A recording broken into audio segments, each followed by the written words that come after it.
Mari kita lanjutkan kisah Nabi Muhammad SAW. Dengan menguatkan hati, Abdul Muttalib menuntun Abdullah menuju sebuah tempat di dekat sumur Zamzam yang terletak di antara dua berhala Isaf dan Naila.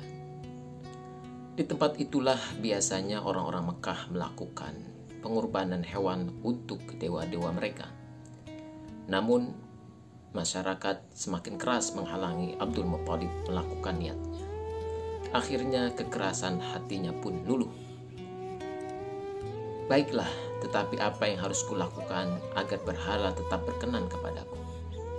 Kalau penebusannya dapat dilakukan dengan harta kita tebuslah, kata Mughirah bin Abdullah dari suku Makhzum. Setelah diadakan perundingan, mereka sepakat menemui seorang dukun di Yasrib. "Berapa tebusan kalian?" tanya dukun wanita itu. 10 ekor unta. "Kembalilah ke negeri kalian, sediakan tebusan 10 ekor unta. Kemudian undi antara unta dan anak itu. Jika yang keluar nama anakmu, tambahlah jumlah untanya. Kemudian undi lagi sampai nama unta yang keluar." Mereka pulang dengan lega dan segera mengundi dengan anak mana. Ternyata yang keluar adalah nama Abdullah. Mereka menambahkan tebusan unta dan mengundi lagi. Ternyata lagi-lagi nama Abdullah yang keluar.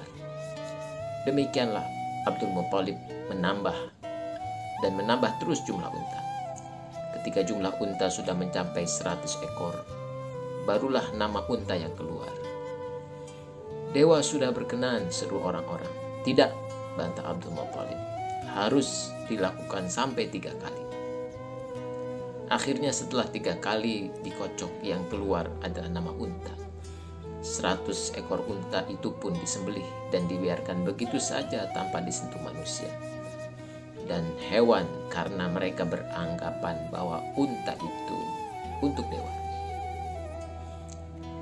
Diriwayatkan dari Rasulullah SAW bahwa beliau bersabda, "Aku adalah anak 2 orang yang disembelih."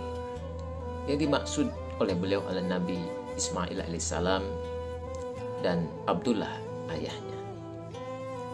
Saat Abdul Muttalib memimpin Mekah, ada beberapa peristiwa dahsyat. Kejadian ini bermula dari Yaman, sebuah negeri yang terletak jauh di sebelah selatan Mekah. Penduduk asli Yaman adalah kaum Saba sebelum datangnya Islam. Negeri Yaman telah terkenal dengan kemajuan teknologi bangunannya. Salah satu bangunan yang amat terkenal adalah bendungan raksasa Ma'rib. Ketika bangunan itu jebol, banjir besar melanda daerah sekitarnya, sehingga para penduduk terpaksa pindah ke negeri lain. Pada masa Abdul Muttalib itu, Yaman diperintah oleh seorang penguasa bernama Abraha al-Ashram. "Aku tidak habis pikir mengapa setiap tahun seluruh bangsa Arab datang ke tanah Mekkah," seru Abraha kepada para menterinya. "Paduka tahu di sana ada sebuah bangunan bernama Ka'bah. Bangunan tua itu begitu disucikan oleh penduduk Jazirah Arab, sehingga mereka tidak dapat berpaling darinya. Kesanalah mereka pergi beribadah menyembah para dewa sepanjang tahun," jawab salah seorang menteri. "Apa istimewanya bangunan tua yang terbuat dari batu kasar itu? Aku ingin negeri kita Yaman mempunyai sebuah rumah suci yang akan membuat bangunan tua di Mekah itu menjadi tidak berarti lagi dan dilupakan orang. Namun, apa mungkin kita bisa membuat rumah suci baru yang bisa menandingi Ka'bah? Mengapa tidak? Buat sebuah gereja yang sangat indah, hiasi dengan perlengkapan paling mewah yang kita miliki. Gerbang emas, jendela perak, lantai pualam yang berkilau. Semuanya, kerahkan seluruh ahli bangunan. Aku ingin gereja itu selesai dalam waktu singkat." Tidak lama kemudian, berdirilah sebuah gereja seindah yang diinginkan Abraha di San'a. Sang penguasa Yaman itu mengunjunginya dengan rasa puas. "Lihat, tidak lama lagi seluruh orang Arab akan datang ke sini," kata Abraha kepada bawahannya. Bahkan orang-orang Mekah akan melupakan rumah tua mereka begitu melihat bangunan seindah ini.